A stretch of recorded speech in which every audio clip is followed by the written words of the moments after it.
topic of the discussion is role of sample size for non-probability sampling.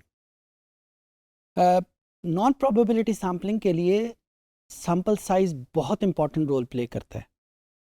इसकी वजह ये है कि non-probability sample क्योंकि statistics इसको dislike करती है, statistics इसको accept नहीं करती, इसकी reliability probability sample की निस्बत कम होती है.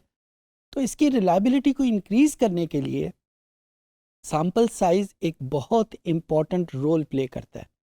इसकी मिसाल मैं आपको कुछ यूँ देता हूँ कि लेट्स से आपने एक मोबाइल लेना है और आप दुकान पे गए हैं, मार्केट में गए हैं, आपको मोबाइल की कीमत का कोई भी अंदाज़ा नहीं कि इसकी क्या प्राइस होनी चाहिए.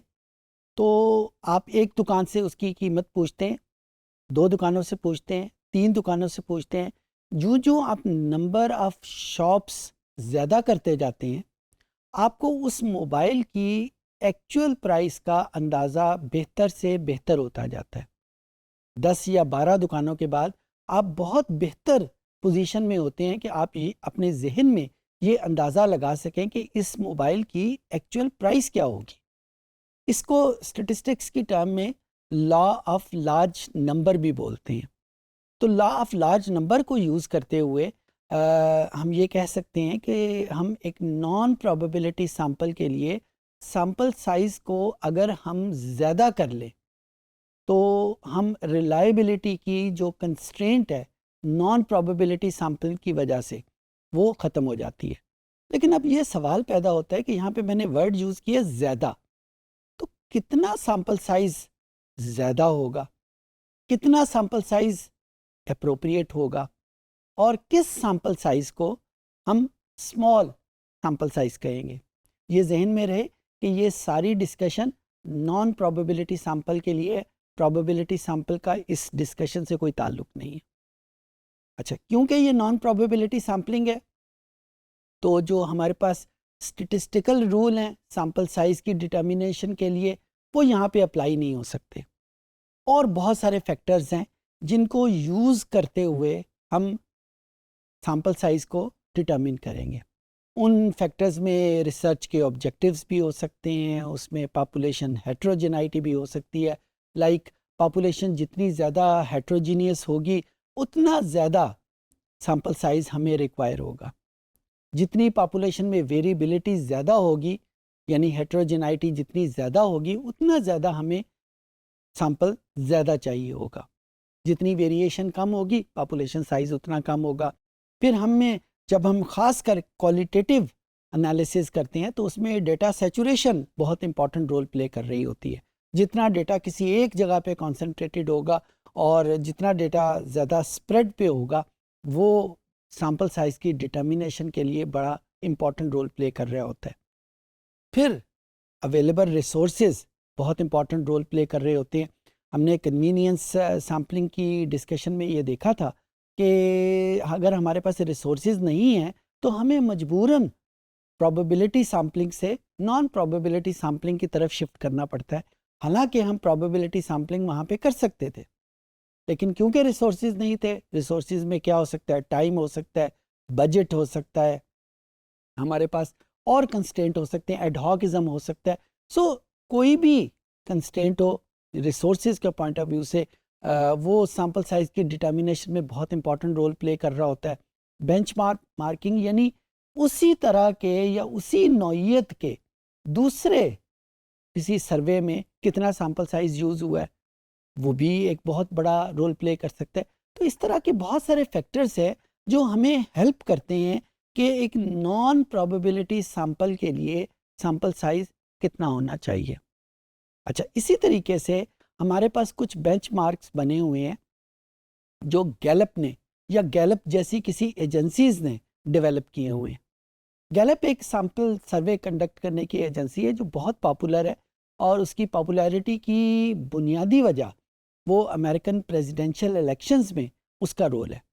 आपने जब अमेरिकन प्रेसिडेंशियल इलेक्शंस होते हैं तो उसमें अखबारों में या न्यूज़ आइटम्स में आपने ये गैलप का नाम ज़रूर सुना होगा. गैलप मुख्तलिफ़ किस्म के सर्वेस करती है और पॉपुलैरिटी को इंडेक्स करती है और इसके अलावा भी ये सोशल साइंस में बेतहाशा सर्वेस करती है. अगर आपको कभी इत्तफाक हो इसकी वेबसाइट के ऊपर जाने का, तो उसमें ना सिर्फ वो सर्वेज मौजूद हैं जिनको ये कंडक्ट करते हैं, बल्कि उन सर्वेज को कंडक्ट करने का एक मैकेनिज़्म भी आपको वहाँ पे मिल जाएगा। उसी वेबसाइट के ऊपर इनके सर्वेज के बारे में कुछ सैम्पल साइज़ के बारे में कुछ बेंचमार्किंग भी दी गई है। ये आमतौर के ऊपर 3% सैम्पलिंग, 5% सैम्पलिंग, 10% सैम्पलिंग, 11% सैम्पलिंग के इन्होंने बेंचमार्क सजेस्ट किए हुए हैं कि सिनेरियो ये हो तो 3% सैम्पलिंग होगी, सिनेरियो डिफरेंट हो तो 5% की सैम्पलिंग होगी। मैं आपको सजेस्ट करूंगा कि आप गैलप की वेबसाइट के ऊपर जाके आप इन सिनेरियोज को देख सकते हैं। लेकिन अगर आम तौर के ऊपर जब हम अपनी रिसर्च डोमेन में कोई sample size non probability sampling के लिए गैलप को यूज़ करते हुए करते हैं, तो आम तौर के ऊपर ये 5% या 10% सैम्पलिंग होती है। फिर इसी तरीके से रिसर्च डोमेन में एक और क्राइटेरिया बहुत पॉपुलर है जो स्टेम होता है number of questions in the questionnaire पे। ये हम सबको पता है कि डेटा कलेक्ट होता है एक क्वेश्चनियर की मदद से, और क्वेश्चनियर क्या है, पीस ऑफ पेपर है जिसके ऊपर चंद एक क्वेश्चंस लिखे हुए हैं। तो मिसाल के तौर पे हमारे पास एक क्वेश्चनियर है जिस पे 10 क्वेश्चंस हैं। तो जब हम इस क्राइटेरिया को यूज़ करेंगे तो इसके मुताबिक इस 10 को अगर मैं 7 से मल्टीप्लाई करूं, यानी 10 multiplied by 7 is equal to 70, तो this gives me an appropriate sample size for any study based on a questionnaire जो कि 10 क्वेश्चंस के ऊपर मुश्तमिल है। सिमिलरली अगर मेरे पास क्वेश्चनियर में 20 क्वेश्चंस हैं तो 20 को मैं 7 से मल्टीप्लाई करूंगा 140, तो 140 is the appropriate sample size for that particular study. So 7 का नंबर उन्होंने यूज़ किया है नंबर ऑफ क्वेश्चनियर से मल्टीप्लाई करने के लिए कि जो हमें अप्रोप्रिएट सैंपल साइज देता है। कुछ किताबों में 7 की बजाय 10 का नंबर भी मौजूद है, कुछ किताबों में 14 का नंबर भी मौजूद है, लेकिन 7 ज़्यादातर बुक्स में मौजूद है, इस वजह से ज़्यादातर यूज़ 7 को किया जाता है। सो हमने 7 के नंबर को यूज़ करके अप्रोप्रिएट सैंपल साइज कैलकुलेट कर लिया। मिसाल के तौर के ऊपर 10 क्वेश्चन थे तो अप्रोप्रिएट सैंपल साइज हो गया 70। अब 70 से नीचे अगर कोई सैंपल साइज सेलेक्ट करेंगे तो उसको हम कहेंगे कि ये स्मॉल सैंपल साइज है, और 70 से ऊपर अगर किसी सैंपल साइज को यूज़ करेंगे तो हम ये कहेंगे कि ये लार्ज सैंपल है। सिमिलरली अगर एक क्वेश्चनर में 20 क्वेश्चन है तो अप्रोप्रिएट क्वेश्चन को अप्रोप्रिएट सैंपल साइज कैसे कैलकुलेट होगा, 20 को 7 से मल्टीप्लाई कर दिया, this gives me 140। So 140 is the appropriate sample size. अगर 140 से नीचे कोई नंबर हम सजेस्ट करेंगे, लेट्स से 130, लेट्स से 125, तो all these are a small sample.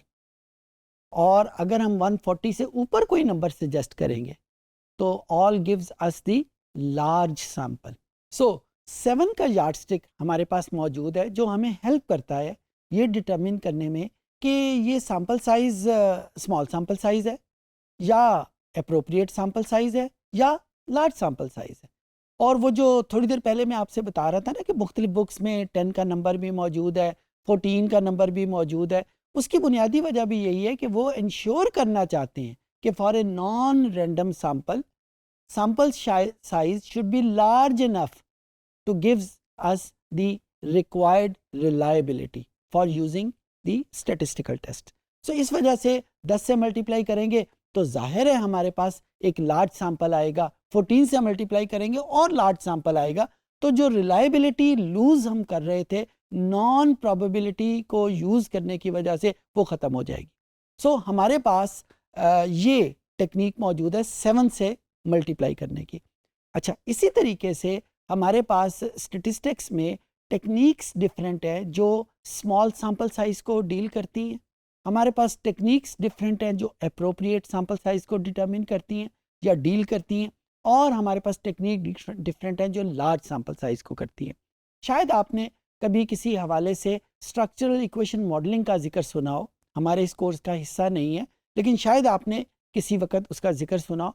तो स्ट्रक्चरल इक्वेशन मॉडलिंग जब हम पार्शियल लीस्ट स्क्वायर यानी PLS के मेथड से करेंगे तो this is exclusive for small sample size, और जब हम इसको कोवेरियंस मेथड से करेंगे यानी CBOS से करेंगे तो हमारे पास ये लार्ज सैंपल के लिए एक्सक्लूसिव टेक्निक है।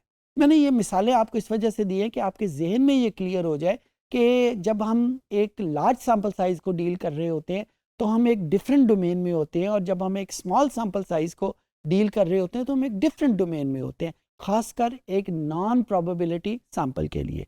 और ये जो डिस्टिंक्शन है ये बनती कैसे है, यानी हमें कैसे पता चलता है कि जो सैंपल साइज़ हमारे पास है वो स्मॉल है या वो लार्ज है? वो 7 का नंबर हमें वो यार्डस्टिक प्रोवाइड करता है कि हम नंबर ऑफ क्वेश्चनियर को यूज़ करते हुए ये डिटरमिन कर लेते हैं।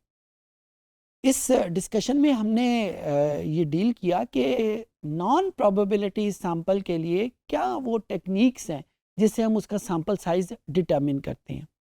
इसकी कोई एक टेक्निक नहीं है, मुख्तलिफ टेक्निक्स अवेलेबल हैं।